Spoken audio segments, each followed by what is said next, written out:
member of the Apollo 11 crew that helped plant the U.S. flag on the lunar surface.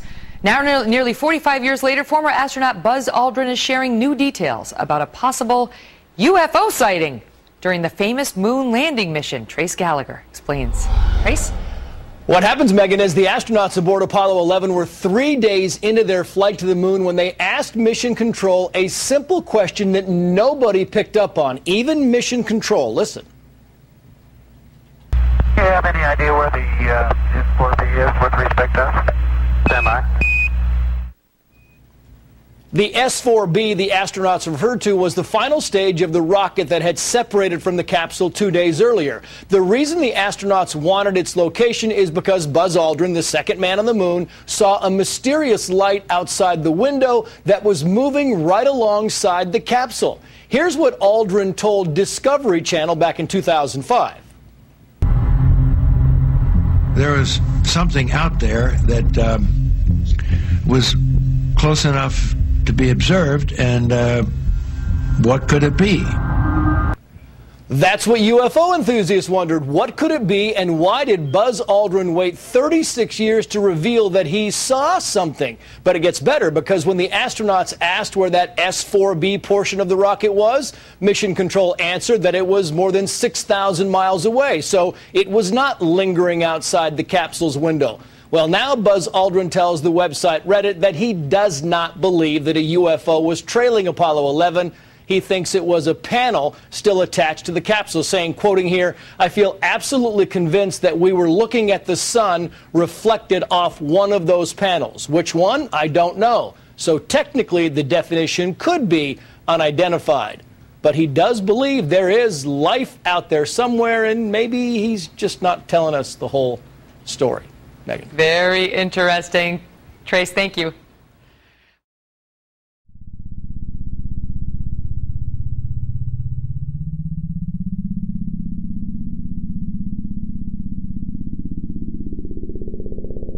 We're going to have that little Colorado town that is on the map now for being a UFO magnet. Last week, the people of Lafayette, population 26,000, looked up at the night sky and saw a strange triangular formation of lights.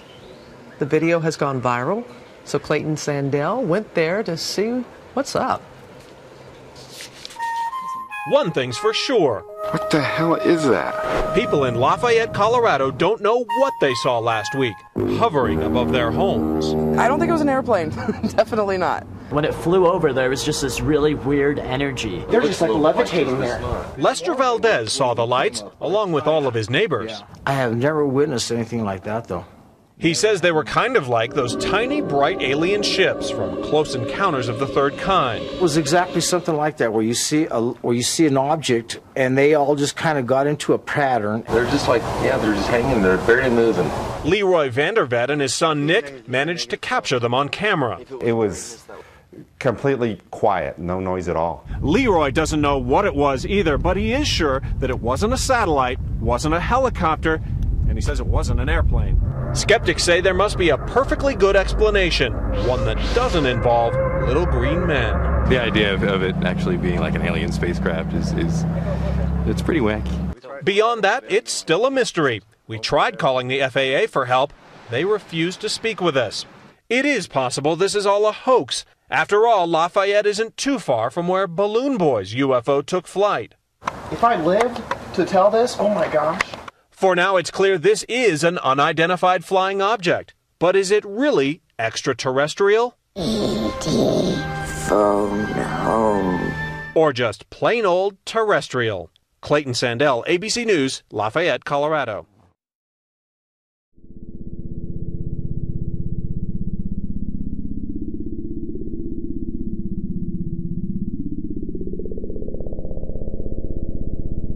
A tour bus carrying visitors to the edge of the top-secret Area 51 military base did something that most people, well, only fantasized about. It crossed the line and entered the base. The driver and his 4 passengers learned a quick lesson about how serious Area 51 is about its boundary and its security. And the entire incident was captured on video. George Knapp of the I-Team has the exclusive story.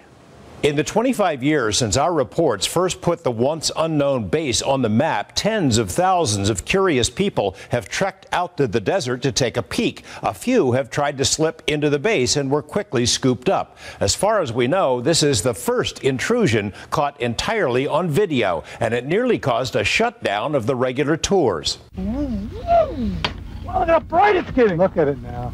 Area 51's years in obscurity ended in 1989 when news reports about classified projects at the Nevada base set off a stampede of UFO seekers, aviation watchers, and media. The base is still a favored location for classified military projects, so security is justifiably tight. Motion detectors, high-tech cameras, the ominous camo dudes, and warning signs which declare deadly force is authorized. The signs themselves have become photo ops, the money shot for guided outings like those operated for 15 years by Adventure Tours.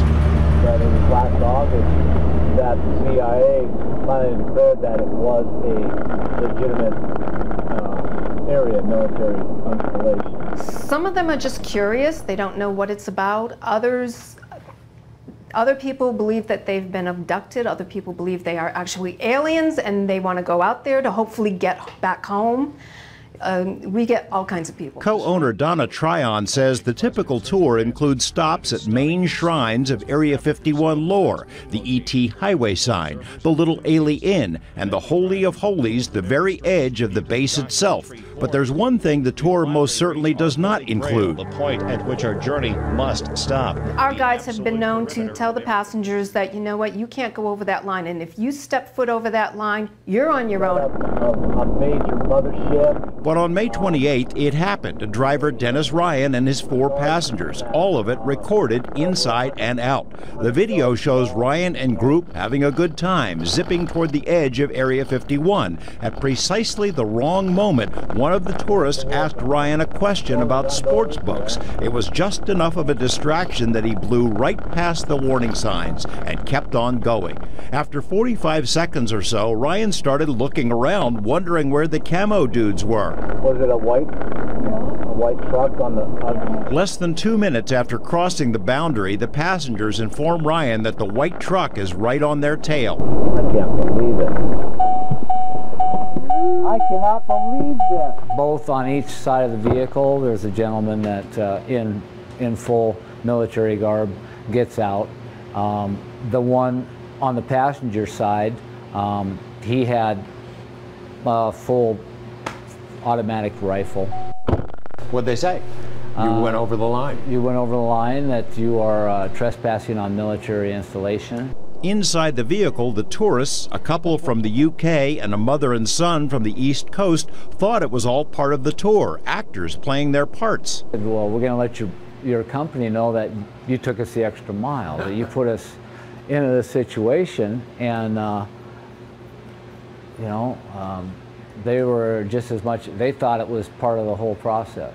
But they soon learned it was no act. No, those are the men out there. After Lincoln County deputies arrived, the driver and passengers were pulled out, cited for trespassing, and given court dates. The projected fine, $650 apiece, and a misdemeanor conviction. This is absolutely unacceptable. Co-owner Will Tryon contacted Lincoln County DA Dan Hoagie and tried to get the out-of-state passengers off the hook. We were afraid that they would issue a bench warrant for these 4 people and turn our good tourists into criminals. You guys all right? But Hoagie wasn't budging. He suspected it was done on purpose. Your tour goes to Area 51 and your intent is to enter Area 51. And I said, Mr. Hoagie, I said, you couldn't be more wrong. The company decided if the citations stuck, they'd close down the tours to 51, which would be a blow to the fragile rural economy.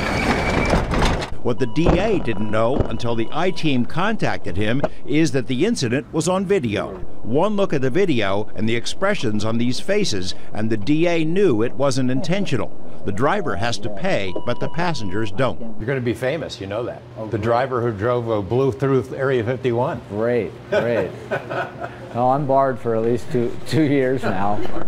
Lincoln County has an arrangement with Area 51. It handles all trespassing cases. The DA told us that while tourism dollars are important to the county, so is the base, which generates a lot of tax revenue. After we told him about the video, the DA agreed to drop the charges against the passengers, but on one condition, that no video recorded by the van's forward camera be made public. That camera recorded camo dudes coming from the other direction. But for the record, there were no shots of any flying saucers or secret aircraft.